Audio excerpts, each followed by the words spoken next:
Lens के लिए एक इम्पॉर्टेंट फार्मूला समझेंगे इस वीडियो में, उसे डिराइव करेंगे, which is called lens makers formula. Actually formula lens की फोकल लेंथ को फाइंड करने के लिए यूज़ किया जाता है। मैंने आपको पिछले वीडियो में समझाया था कि लेंस के दो फोकस होते हैं और इसलिए दो फोकल लेंथ होती हैं, फर्स्ट और सेकेंड। यहाँ पर हम सेकेंड फोकल लेंथ के लिए फार्मूला डिराइव करेंगे। आपको ध्यान होगा कॉन्वेक्स लेंस के लिए यानी कि कन्वर्जिंग लेंस के लिए सेकेंड फोकल लेंथ पॉजिटिव होती है और कॉनकेव लेंस यानी कि डाइवर्जिंग लेंस के लिए इसकी वैल्यू नेगेटिव होती है। इस सेकेंड फोकल लेंथ के लिए एक फार्मूला डिराइव करते हैं। चलिए मान लेते हैं हमारे पास ये है एक लेंस और इसका रिफ्रैक्टिव इंडेक्स मान लेते हैं म्यू एल। इसके दोनों तरफ एक ही तरह का मीडियम प्रेजेंट है, इस साइड भी और इस साइड भी। इसको हम इसकी सराउंडिंग कह सकते हैं। तो इसके रिफ्रैक्टिव इंडेक्स को मैंने नाम दिया है mu S, refractive index of surrounding. ये इसकी प्रिंसिपल एक्सिस हो गई। अब इस लेंस के दोनों सरफेस जो हैं इनकी रेडियस ऑफ कर्वेचर भी कुछ मान लेते हैं। ये फर्स्ट सरफेस इसको नाम देते हैं और इसकी रेडियस ऑफ कर्वेचर को R1 कह देते हैं, जिसकी डायरेक्शन डेफिनेटली इधर है। और R2 इसकी रेडियस ऑफ कर्वेचर को कह दें R2, जो कि इस तरफ होगी। अब इस लेंस के सामने यहाँ पर किसी डिस्टेंस u पर, मान लेते हैं लेंस से u डिस्टेंस पर, एक पॉइंट ऑब्जेक्ट प्रेजेंट है O, ठीक है। और इसकी हम इमेज फाइंड करने की कोशिश करेंगे कि इसकी इमेज कहाँ बनेगी। तो भाई इसके लिए हम करें क्या, इस ऑब्जेक्ट से स्टार्ट होकर लाइट रेज इस लेंस पर इंसिडेंट होंगी इस तरह से। इस लाइट रे को आप देखें, ये सीधा ऑप्टिकल सेंटर से पास हो रही है, इसलिए विदाउट डेविएशन ये लेंस को क्रॉस करके इस तरह से कहीं बाहर निकल जाएगी। ये जो लाइट रे है इसका 2 बार रिफ्रैक्शन होगा, इसको कन्वर्स कर देगा ये लेंस, जैसा कि हम पहले सीख चुके हैं। तो मान लीजिए इसका रिफ्रैक्शन हुआ एक बार इस सरफेस पर, फिर दोबारा जब यहाँ इंसिडेंट होगी तो फिर से इसका रिफ्रैक्शन होगा और ये इस तरह से रिफ्रैक्ट होकर किसी न किसी पॉइंट पर दूसरी लाइट रे को मिल जाएगी। जहाँ पर मिल जाएगी वहीं पर हमारी इमेज बन जाएगी। ये इमेज लेंस से जिस डिस्टेंस पर बनेगी, इस डिस्टेंस को मैं कह रहा हूँ v।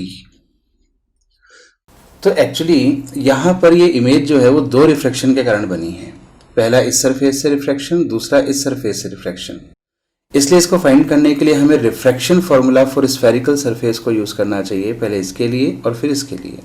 क्या होता था वो फॉर्मूला, आपको ध्यान होगा, μ2/v minus μ1/u equals to μ2 minus μ1 upon r। ये हमारे पास एक फॉर्मूला था। v रिफ्लेक्शन के कारण इमेज डिस्टेंस या ऑब्जेक्ट डिस्टेंस, r उस सरफेस की radius of curvature, μ1 μ2 reflective index थे। और ध्यान होगा तुमको μ1 तो वो जिसमें इंसिडेंट रेज होती हैं, μ1 is the reflective index of the medium in which incident rays are present, and similarly μ2 is the refractive index in which refracted rays are present। तो ये ध्यान से हम फॉर्मूला यूज करेंगे। तो अगर हम पहली सरफेस पर होने वाले रिफ्लेक्शन के लिए इस फॉर्मूले को यूज करें, first surface for first refracting surface, तो देखो इसके लिए कैसे समझें हम। इंसिडेंट रेज तो हो गई ये और रिफ्लेक्टेड रेज हो गई ये, तो μ1 जो है वो तो μs हो गया और μ2 जो है वो μl हो गया। तो इनकी वैल्यूज पुट करें, μ2 की जगह μl, v इमेज डिस्टेंस होती है। तो फर्स्ट सरफेस के कारण इमेज मान लेते हैं किसी डिस्टेंस v1 पर बनती है, तो v1 को हम कह दें फर्स्ट सरफेस के कारण बनने वाली जो इमेज है उसकी डिस्टेंस। फिर माइनस μ1 मतलब जिसमें इंसिडेंट रेज हैं μs में, तो μs upon object distance, surface से ऑब्जेक्ट डिस्टेंस ये u ही हो जाएगा, इक्वल्स टू μ2 माइनस μ1 यानी कि μl minus μs divided by radius of curvature R1। मान लेते हैं फर्स्ट इक्वेशन। इसी फॉर्मूले को अब सेकेंड रिफ्लेक्शन के लिए हम यूज़ करेंगे। अब आप देख सकते हैं कि फर्स्ट सरफेस के लिए जो रिफ्रैक्टेड रे है वही सेकेंड सरफेस के लिए इंसिडेंट रे हो गई है। यानी कि फर्स्ट सरफेस के कारण जहां इमेज बनी है वो इमेज जो v1 डिस्टेंस पर बनी है वो सेकेंड सरफेस के लिए ऑब्जेक्ट डिस्टेंस हो जाएगी। तो अब जब हम फॉर्मूला यूज़ करेंगे तो ऑब्जेक्ट डिस्टेंस u की जगह v1 पुट कर देंगे, v1 जो कि पहली सरफेस के कारण इमेज डिस्टेंस थी। दूसरी बात, इंसिडेंट रेज हैं इसमें तो μ1 तो μl हो जाएगा, और रिफ्लेक्टेड रेज है बाहर यहाँ तो μ2 हो जाएगा μs।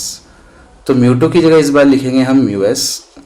मैं बात कर रहा हूँ सेकंड सरफेस के लिए, फॉर सेकंड रिफ्लेक्टिंग सरफेस, तो μ2 की जगह तो हो जाएगा μs अपॉन v। v है इमेज डिस्टेंस, तो फाइनली इमेज बनेगी v डिस्टेंस पर, तो यहाँ v लिख देंगे, माइनस μ1 जिसमें इंसिडेंट रेज हैं तो इंसिडेंट रेज हैं μl में, अपॉन u जैसा कि मैंने आपको एक्सप्लेन किया, जो फर्स्ट के लिए v1 था वही सेकंड के लिए u हो जाएगा, तो यहाँ v1 पुट कर दें। This is equals to μs minus μl upon radius of curvature second surface के लिए r2। ये मान लीजिए हमारी सेकंड इक्वेशन हो गई।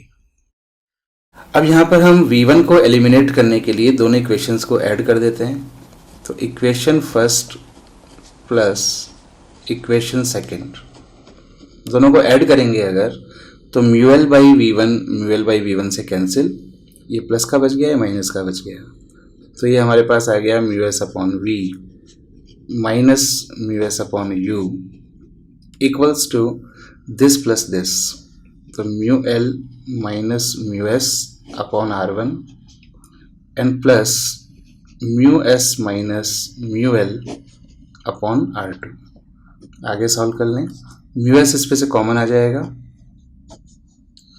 और ब्रैकेट में बच जाएगा 1 upon v minus 1 upon u equals to, इन दोनों में से मैं μl माइनस μs को कॉमन ले लूँगा, तो μl माइनस μs कॉमन आ गया, यहाँ से बच जाएगा 1 अपॉन r1, और आप ध्यान दे सकते हैं μs माइनस μl था तो एक माइनस का डिफरेंस यहाँ पर आएगा, माइनस 1 अपॉन r2।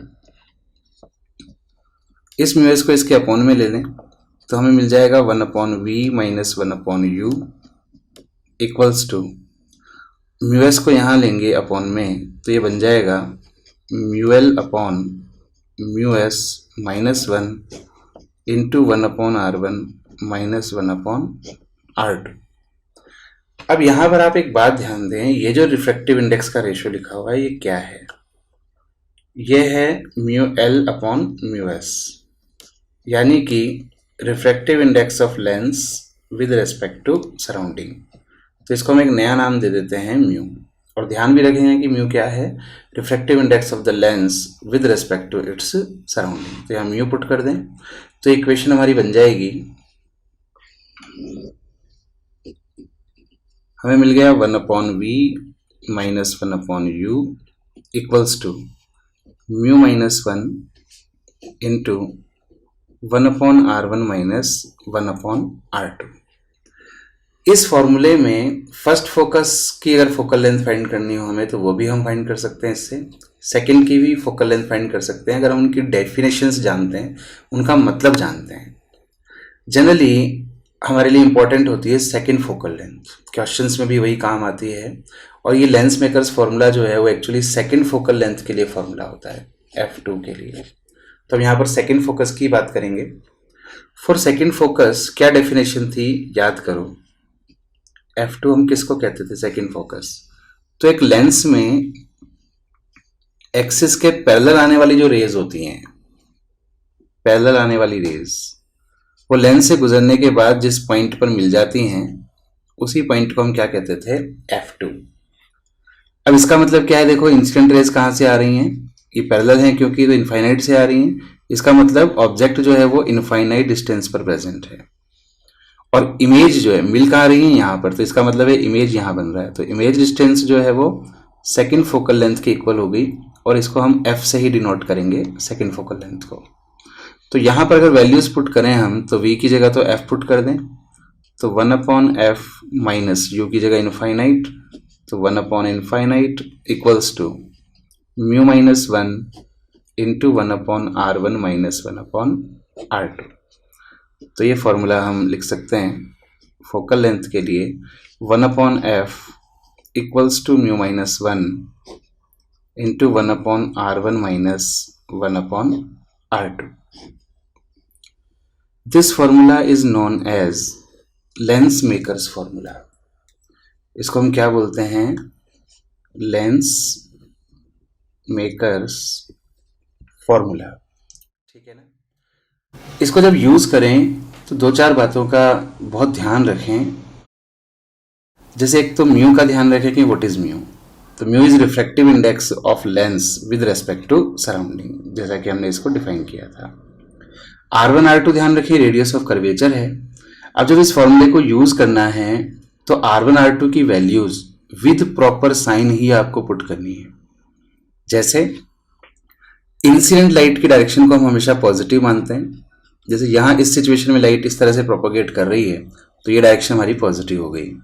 अब जैसे लेंस की फर्स्ट सरफेस R1 जो है इसका कर्वेचर इस साइड पर है तो R1 जो है वो कैसा लेना होगा, पॉजिटिव, तो प्लस में उसकी वैल्यू पुट करेंगे।